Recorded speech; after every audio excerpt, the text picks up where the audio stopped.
Hello, everybody. Welcome back to Read and Reread. I'm Angelia, and today I have a book haul. I have a baker's dozen of new acquisitions that I have accumulated over the past couple of months that I want to share with you. And boy, I love doing a book haul video because not just because I'm excited about my new books, but because I am lazy and it just prepares itself. A stack of books that I know little about, and they're all here, and I don't have to find images to insert, and I don't have to scrounge up something thoughtful to say out of the remnants of my mind. It's a good thing. I've been sick all weekend, so that's why I only have remnants of a mind left here. So I sound a little hoarse. It is the leftovers. It's finally gathering its tents and leaving my sinuses. So I think I'm gonna make it. And it is a nice rainy day. There's like good Victober reading vibes, so I'm looking forward to just some tea and reading this afternoon. But first, I want to talk about these new books. About half of them are newish releases, and half of them are backlist or older books. I'm going to do the older ones first and then the newer ones. And some of these you've seen because I've read them already. So I guess that's a good sign, right? I'm actually actively reading the books that I have bought. And so you can let me know which of these books you've read or you want to read or anything you want to add in the comments below. So without further ado, let's see what is in this pile. All right, starting with the older ones. The first one is Erasure by Percival Everett. I've been on a little slowly unfolding journey of reading Percival Everett. I discovered him for myself last year in the Booker List with the Trees, which was one of my favorite books of last year. It just really blew me away. And now I've read 3 of his books. Besides the Trees, I've read Telephone and Dr. No. I liked all 3 of them. I'd say Dr. No was a fun kind of a book. It didn't just blow me out of the water like the Trees. And Telephone was a different kind of a quieter, sadder book, but I really loved it too. And so I've heard a lot of good things about Erasure. And this is more on the funny, satirical side. So when was this published? It was this one 2001, so it's a little bit older, but I don't think it's going to feel older just based on what it's about. So it seems like it's going to skewer the publishing industry, readers, pop culture. I don't know what else. I'm sure he's going to satire and skewer a lot of things here. But it's basically about a man who has been a successful literary novelist, but his latest book is, the publishers will not take it. He can't get it out.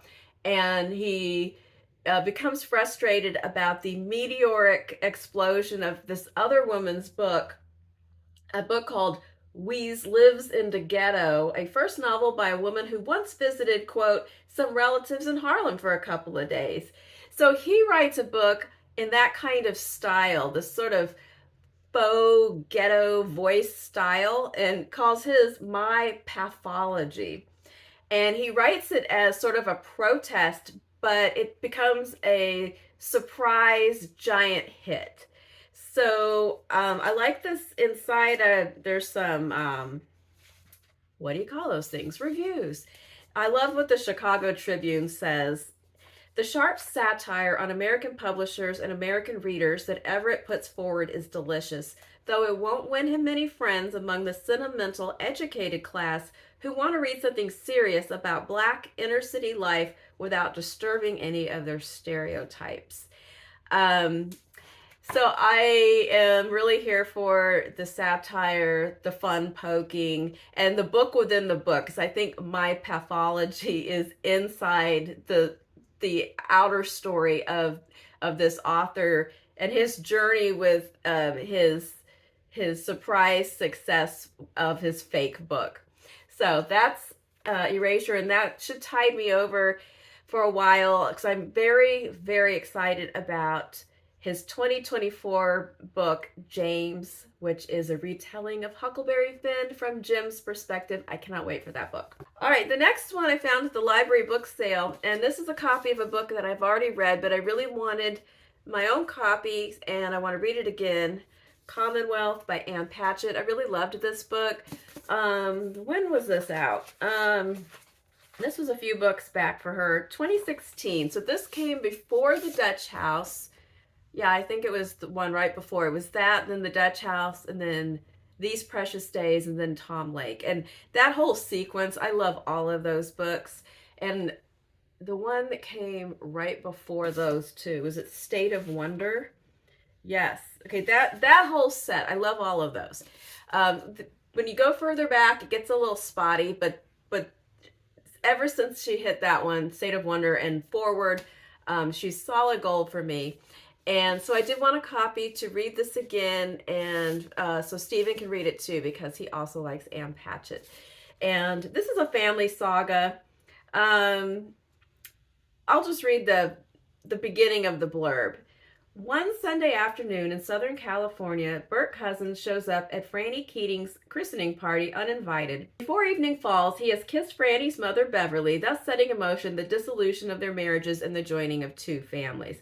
So it is just, there's two families, there's splitting and converging in different ways, and then the things that happen as the kids grow up. If you are a more recent Ann Patchett fan and you haven't read this one yet, I highly recommend it, and I'm very excited that I found this very perfect copy. I guess somebody had it and wasn't into it, but now it's mine. So for the next two books, you may recall that back in the summer I read Brooklyn by Colm Toibin, and that was my first time to read that author, even though he had been on my list for a long time. And I really loved Brooklyn, and right away I knew I wanted to get some more of his books. And based on viewer recommendations, there was two books in particular that I was on the lookout for, and I have found both of them. I found one of them on Thrift Books and one of them at Half Price Books, so I will show you what I have. First of all, at the Half Price Bookstore, I found this lovely UK copy of The Master by Colm Toibin. And this is the book that is about Henry James. So I'm not a giant Henry James fan. I have had an unsuccessful experience. Well, no, I've had a mixed experience. I really liked Washington Square. Really did not like the Americans. I am planning to read The Turn of the Screw for spooky season this month. And I talked in my White Whales video about how I had Portrait of a Lady forever and I have not read it. But according to comments from many people, it doesn't matter if I have read or know a ton about Henry James to enjoy The Master. So I am going to take that on faith, but maybe by the time I get around to reading this, I will have read at least one other thing by Henry James. So it says that he captures the exquisite anguish of a man whose artistic gifts made his career a triumph, but whose private life was haunted by loneliness and longing, and whose sexual identity remained unresolved. Henry James circulated in the grand parlors and palazzos of Europe. He was lauded and admired, yet his attempts at intimacy inevitably failed him and those he tried to love. It's my understanding that Henry James lived a very closeted life, but maybe I will find out more as I read the book. And then the other one that I got was Blackwater Lightship, and I found this on Thrift Books, and it is, when I get a book that is a library withdrawal, because I am a former librarian and a long-time, well, all-time nerd, I have to research and find out about the library that it came out of. And so it had this little sticker on the back, and it says NSA Library Capo. And then there's this, what looks like an overseas type address. And so I had to research this, and I found out it was a library on a U.S. military base in Italy. And at some point they had this book, and then I guess it wasn't moving, and they took it out, and somehow, okay, here's my guess. They had a library book sale, somebody then bought it, and then that person didn't keep it. But I don't know, they must have come back to the States, and it ended up in the Thrift Books. I don't know. I have it now, so I'm happy. And this one takes place in the early 1990s in Ireland. It says Helen, her mother Lily, and her grandmother Dora have come together after a decade of estrangement. Right there, the three women, the three generations, the decade of estrangement coming together. That's grounds for a good story right there. And then you add Ireland. To tend to Helen's beloved brother Declan, who is dying of AIDS. Oh my gosh! So it just sounds so good and sad, you know, in the good sad novel kind of way. Under the crumbling roof of Dora's old house, Declan's two friends join the women as each waits for the end. The six of them from different generations and with different beliefs are forced to plumb the shoals of their own histories and to come to terms with each other. Yes. All right. Oh yes.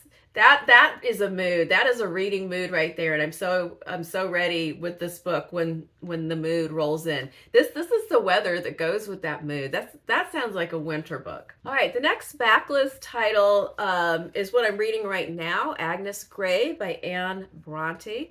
So I'll be talking about this one more on Friday Reads because I'll be done with it by then. It's not a long book. This is one that I've been looking for a while as well because I read The Tenant of Wildfell Hall a couple years ago, and I really love that book, and I wanted to read this other book by Ann Bronte. And so I decided to get it for Victober, and I found this nice hardback copy. Now I'm forgetting where I ordered it. This might have been Thrift Books, I can't remember. I ordered it secondhand somewhere, but it is a nice edition. And I am enjoying it. I'll talk about it on Friday. But basically, this is a story about a young woman, Agnes Gray, who goes out to seek a job as a governess. And her family suffers a financial downfall, and she has recently come of age. She's 18 at the beginning of the story, and she decides that she wants to help out her family by getting a job. And, you know, there's not a whole lot to pick from. So her sister sells some artwork. She does some paintings and drawings, and she's able to sell some of her work. And this sister decides to go out and be a governess. You know, she thinks, well, how hard could it be working with kids, free room and board? And she finds out it's pretty hard. So I will talk about it more, but I am enjoying the book. I have one more backlist book, and I am really psyched to read this, and I am saving it for next month. Next month in November, we do have Nonfiction November, but it's also a month for reading books by Indigenous authors. And I have several books in mind for that particular occasion, and this is one of them. And it is Ragged Company by Richard Wagamese.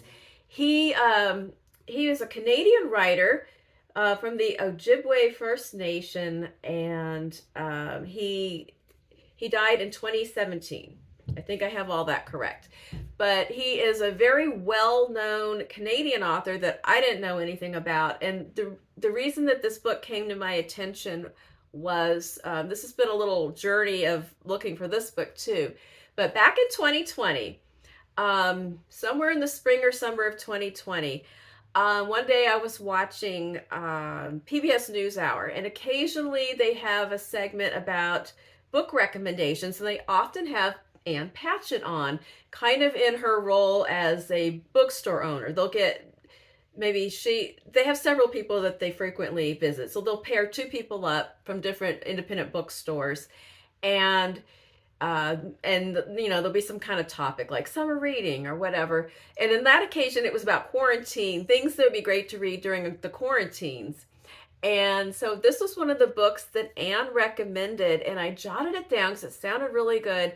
And then I never could find it. I never found it in person at any bookstore, and I knew I could order a new one online, but I didn't really want to order a new one online. So eventually I did find a really, I don't even know if this has been read. It looks perfect, but it was sold as a secondhand copy, but I found it on eBay. Let me know in the comments if you have read other books or this book by Richard Wagamese. But this is the one that Anne talked about that sounded really good, and I'll just read you a little bit of the blurb. A group of chronically homeless people, the Ragged Company, Amelia One Sky, Timber, Double Dick, and Digger, take refuge from a descending Arctic front in an old movie theater. There they enter the beautiful world of cinematic escapism and meet Granite, a jaded and lonely journalist who has given up writing. They form an unlikely band, one made even stronger by the discovery of a lost winning lottery ticket with a $13.5 million jackpot. None of the ragged company can claim their winnings for lack of a fixed address, but by enlisting the help of Granite, they endeavor to change their lives and fortunes forever. That just sounds so good. The idea of the group of people gathered together and sheltering in the movie theater, and what's the story with the journalist, and then the lottery ticket. So I have been intrigued by the description of this book ever since I heard about it, and now I finally have my copy. So this is right at the top of my list of books for November. Okay, now let's all think good thoughts so my voice is going to last through the second half of this video, because it's starting to, I'm drinking water, but it's starting to feel a little frayed. So the next ones, the rest of these are newer releases. All right, first of all, I did get a cookbook, and it is Snacks for Dinner by Lukas Volger, I'm not sure. But it is a vegetarian cookbook about one of my favorite things, snack meals. I love snack dinners, snack lunches, just piles of snacks, crunchy things, dips, little bits and bites. This is one of my favorite ways to eat, and it's an entire book of it in all kinds of categories: vegetables, crackers, spreads and dips. I mean, come on. I kind of got waylaid this week. I was gonna jot down some things to get from the store and try, and then I got sick and I didn't care anymore, and I just wanted applesauce. But now I'm ready to renew my quest of snack foods. All right, the next one you have already seen. You've heard me talk about it, and that was Prophet Song by Paul Lynch. I ordered this from Blackwell's because I couldn't wait. And I was so excited about this dystopian novel set in Ireland that made the Booker long list and then now the short list. And so I had to have it. I wanted to read it in time to consider it for the Booker Prize, because I'm getting ready to make my decision on that. But anyway, and I've talked about it at length. So I'm glad that I got it. I'm glad that I read it. It was dark as hell, very depressing, but it is a very good book. And then also the Heaven and Earth Grocery Store by James McBride. I think I bought this just at Barnes & Noble. It's just one of those gotta have it now kind of books, and it did not disappoint. I think that I can't remember if I was finished reading it when I did Friday Reads. I might be gonna talk about it a little bit more this week. It takes place mostly in the 1930s in a community in Pottstown, Pennsylvania, up on Chicken Hill, where the Black and Jewish citizens of town peacefully coincide most of the time and have to band together to protect a young Black child who's deaf from being collected by the state and put in an institution. And then the beginning is a little fast forward to the 70s when a skeleton is found in an old well, and we have to read the whole book to find out what that was all about. And so there is a mystery, but there's just a lot of really good characters, and there's a I'm going to talk about it on Friday. Okay, I'll talk about the afterword on Friday. You're going to have to wait. All right, the next one is another had to order from Blackwell's book because I have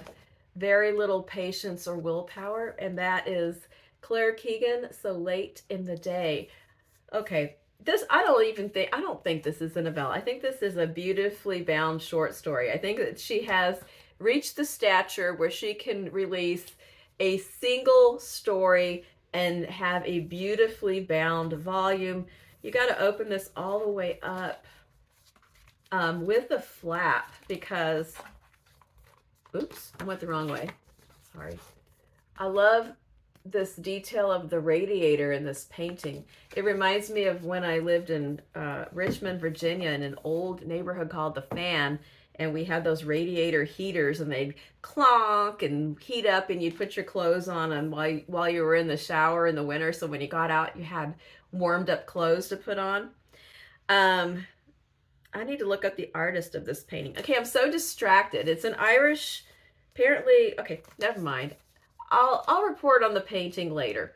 But I don't know anything about this story. It was an automatic Claire Keegan released something and I must have it now kind of situation. I will read you what it says. After an uneventful Friday at the Dublin office, Cathal faces in, is that how you pronounce that name? I always have to check with the Irish names. Cathal faces into the long weekend and takes the bus home. There his mind agitates over a woman named Sabine, with whom he could have spent his life had he acted differently.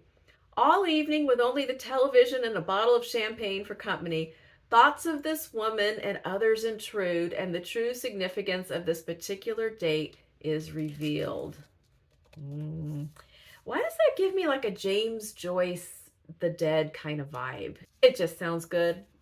And it's so pretty. It's so pretty. Okay, the next two books are books that I bought when I was recently, I guess, about a month ago, 3 or 4 weeks ago, when we were in Austin and we went to Book People, my favorite independent bookstore. And I bought 2 books for myself. This collection of short stories by Kate Atkinson. I haven't heard anybody talking about this on BookTube yet. It's called Normal Rules Don't Apply. And it seems like we have I guess it's a dog and a fox. These are short stories. I don't think, let's see if there's, nothing as quiet as it seems in this collection of 11 dazzling stories. We meet a queen who makes a bargain she cannot keep, a secretary who watches over the life she has just left, a man who bets on a horse that may or may not have spoken to him. Everything that readers love about the novels of Kate Atkinson is here. The inventiveness, the verbal felicity, the sharp observations on human nature, and the deeply satisfying emotional wallop. A startling and funny feast for the imagination. I did look up, I didn't want to read too much about it, but I think that some of them are sort of speculative or magic realism, possibly. I'm here for whatever it is. Kate Atkinson is another one that, unless I just hear an uproar of hideous disappointment about one of her new books, I am going to give it a shot and probably love it. So, and you know I love short stories, so I was excited that she wrote some. So that is one of the things I got at Book People, and the other one I got was, wait a minute, there's a piece of paper stuck in it. I got Claudia Piniero's newest book, A Little Luck. I loved, what did I love? Elena Knows. That was a book I read earlier this year it was pretty much like this kind of size, like kind of slim, but very potent. And this book, here's the description, and it sounds quite compelling. 20 years after a shocking accident, Mary Lohan returns to the Buenos Aires suburb she escaped in a fugue of guilt and isolation. She is not the same, not her name or voice, not even the color of her eyes. The neighborhood looks different too, but she's still the same woman and it's still the same place, and as the past erupts into view, they slowly collide. So she goes back. I have a thing about going back stories, like going back to the place you left and just dealing. Sometimes the demons are some old mysteries, sometimes it's emotional stuff, sometimes it's family stuff, but I always think that is a great backdrop for a good character story. So I am very excited to get to this one, and I have heard that I looked enough to see that it had good reviews, but I didn't want to know much more, because especially in a book so slim, sometimes those reviews and blurbs just give too much away. So I don't want it to be robbed of my joy when I read the book. Last but not least, it's a book that I got for my birthday the other day that Stephen gave me, and that is Land of Milk and Honey by C. Pam Zhang. This is her second book. I have not read the first book. I know that I had it on my TBR at one point, but I don't know why it's not on it anymore, but I never did read it, called How Much of These Hills is Gold? But that one was longlisted for the Booker Prize. So let me know if you have read that one and what you thought. Stephen said he read it and it was good. I can't remember why I did not ever pursue reading it. But this is her new book, and all of a sudden I started hearing about this book here and there and everywhere. I was surprised how slim it is once I got it, because I didn't see it in advance of receiving it. So now I'm really intrigued about what kind of punch this is going to pack in a short number of pages. But this is, and you know me, sucker for a dystopian book. But this is about a spreading smog leads to a food shortage, and a talented chef escapes to a mountaintop community of the uber rich. Here the air is cleansed, meals are decadent. She emerges from years of bleakness to fall in love again with color, touch, taste, and desire. As boundaries undergo a thrilling erosion. What the heck does that mean? The chef's enigmatic employer and his visionary daughter draw the chef into a startling attempt to reimagine the world. So apparently food has become very minimal and just what you need to sustain you. Hopefully it's not Soylent Green. And she's a chef, so that loss of that pleasure of the five senses engaged in the food and the making of the food, she's seeking to reestablish that, and that's why she goes to this super elitist enclave where everything is still beautiful and tasty and everything. But then, of course, I'm sure things are not as they seem. And it also sounds like it could possibly be a little bit of a like an eco thriller kind of situation, based on what has happened to the world. And I never really get tired of different ways of looking at what might happen. Even though I'm not always entirely successful, I usually get something out of it. So I'm definitely really looking forward to reading this one as soon as possible. How am I going to read them all as soon as possible? All right, so that is it for now. I'm sure there will be another book haul sooner rather than later. And so let me know what you think about this particular haul, any books you have read, ones that you would also like to read, or other things that you want to mention. I don't care. Say what you will. I love all your comments. Thank you for watching. Please like and subscribe if you enjoyed this and you are not already a regular viewer. And I will see you again on Friday for Friday Reads. Have a great day. Bye.